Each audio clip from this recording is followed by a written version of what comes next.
En este módulo estaremos hablando de la lectura y te preguntarás, bueno, ¿por qué es tan importante?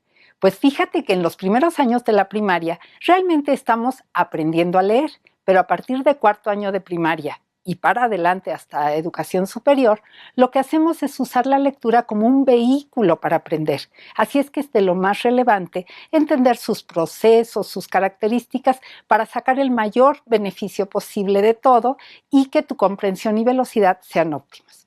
Por cierto, vamos a tener oportunidad de evaluar tanto tu velocidad lectora como tu comprensión y vamos a darte unos tips para que los mejores. En esta sesión en particular estaremos hablando de qué es la lectura y de cuáles son sus diferentes tipos.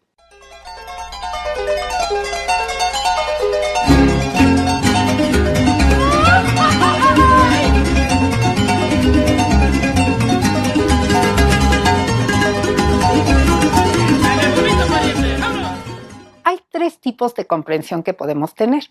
Por un lado está la comprensión literal, que tiene que ver con exactamente qué dice el texto.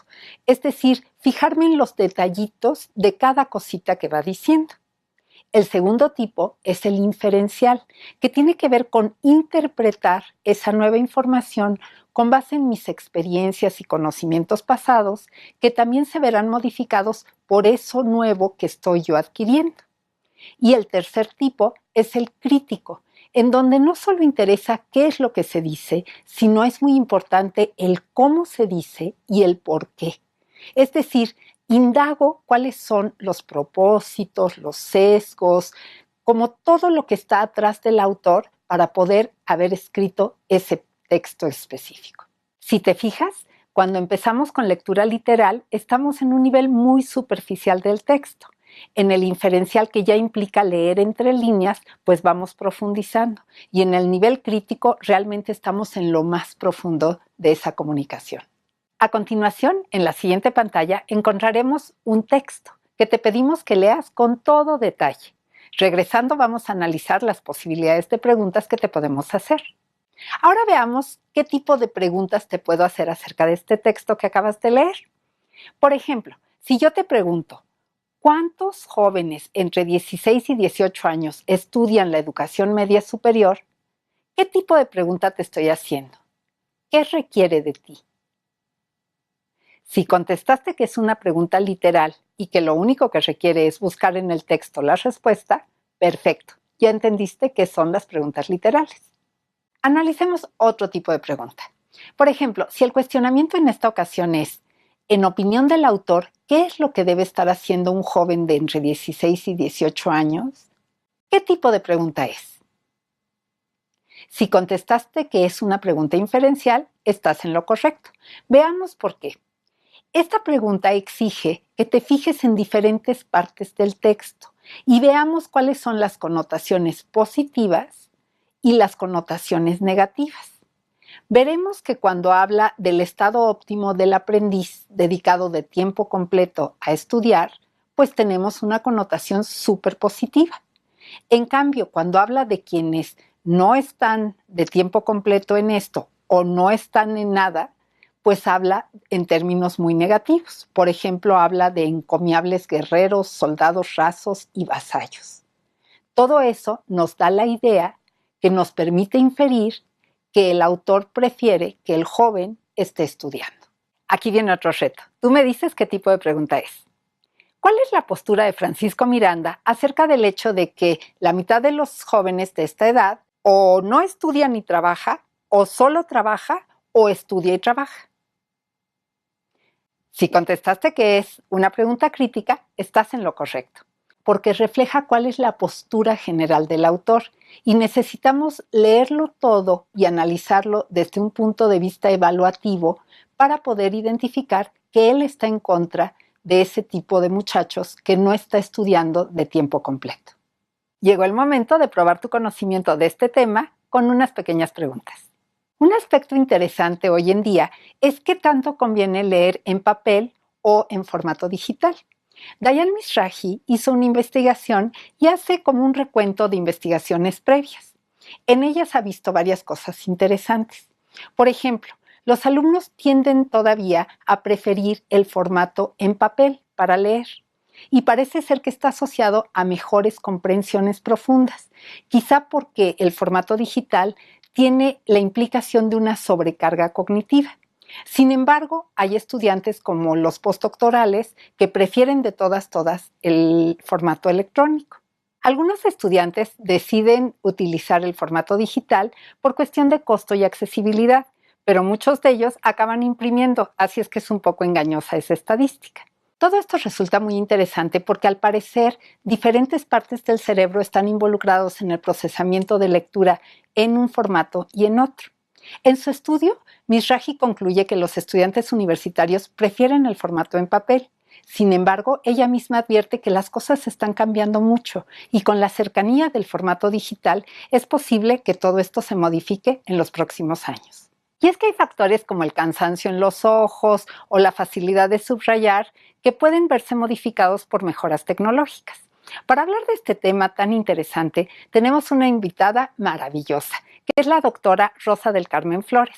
Escuchémosla. Nunca antes en la historia de la humanidad había habido tal cantidad de conocimiento al acceso de un clic.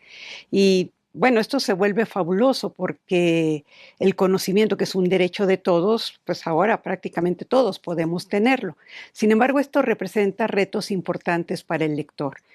El texto de Internet tiene diferencias de un texto impreso. Por ejemplo, el texto de Internet tiene formas múltiples en que se puede manifestar. Puede ser un video, puede ser un mensaje, puede ser un texto largo, puede ser una frase corta. Las fuentes de información son diversas, algunas de ellas son confiables y otras no tan confiables. Las herramientas que hay que usar para acceder a esta información cada día aparecen nuevas y el buen aprendiz de Internet tiene que estar al día y saber cómo aplicarlas, ¿no? Las posibilidades de comunicación a través de Internet son infinitas. Bueno, todo esto implica que nosotros como lectores revisemos la manera como seguimos el proceso del lector. Entonces, número uno, cuando me acerco a Internet, tengo que tener un propósito claro, que puede incluso un propósito de exploración, sin una directriz clara nos puede llevar a 2, 3 horas de andar navegando de un lado a otro sin conseguir nada relevante. ¿Por qué? Bueno, porque supimos mucho y no nos enteramos de nada. Número 2, también tiene que tener la capacidad para expresar sus ideas. Yo creo que una de las grandes riquezas de Internet es poder comunicar y construir conocimiento en sociedad. Y luego, número 3, pues tiene que tener muy buenas estrategias de lectura. Estas que antes usaba del texto impreso y que ahora en el texto de Internet tendrá que adaptar. Por ejemplo, saber buscar la información a través de una pregunta, poder leer el cintillo de la información. En fin, Internet se vuelve una herramienta increíble de aprendizaje, pero ¿qué pasa? Que hay que ser más responsables de nuestro propio aprendizaje. Ya la doctora Flores nos ha platicado acerca de los retos que tiene el leer en Internet. Ahora veamos otra taxonomía diferente, que tiene que ver con la lectura intensiva y la extensiva. La intensiva se refiere a la lectura de trozos breves de texto o fragmentos.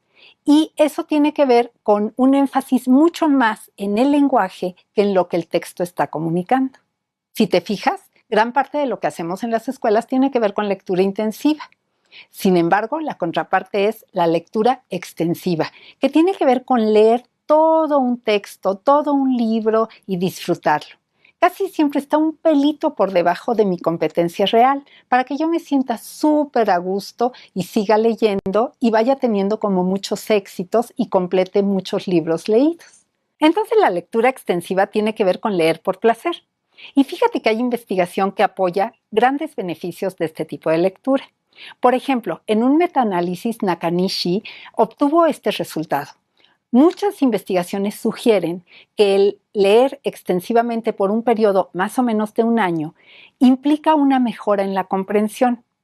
Por otro lado, G, por ejemplo, asocia leer extensivamente con velocidad lectora. No quiero cerrar esta sesión sin decirte que leer y escribir van de la mano. Así es que si quieres leer bien, también practica un poco la escritura. En esta sesión vimos que hay 3 tipos de niveles de lectura. El literal, que es muy superficial, el inferencial, que tiene que ver con hacer interpretación de lo que se está planteando, y el crítico, que es el más profundo. También analizamos las diferencias por tipo de formato, en papel contra electrónico, y vimos que aunque ahorita las preferencias están por el lado del papel, es posible que cambie en el futuro cercano. Finalmente, hablamos de dos tipos de lectura. La intensiva, que tiene que ver con énfasis en textos cortos o fragmentos y que tiene que ver más con lenguaje que con el contenido, y la extensiva, que es lectura por placer de libros completos. Y vimos las grandes ventajas que tiene esta práctica. La siguiente sesión está buenísima. Veremos los elementos de la lectura. No te la pierdas.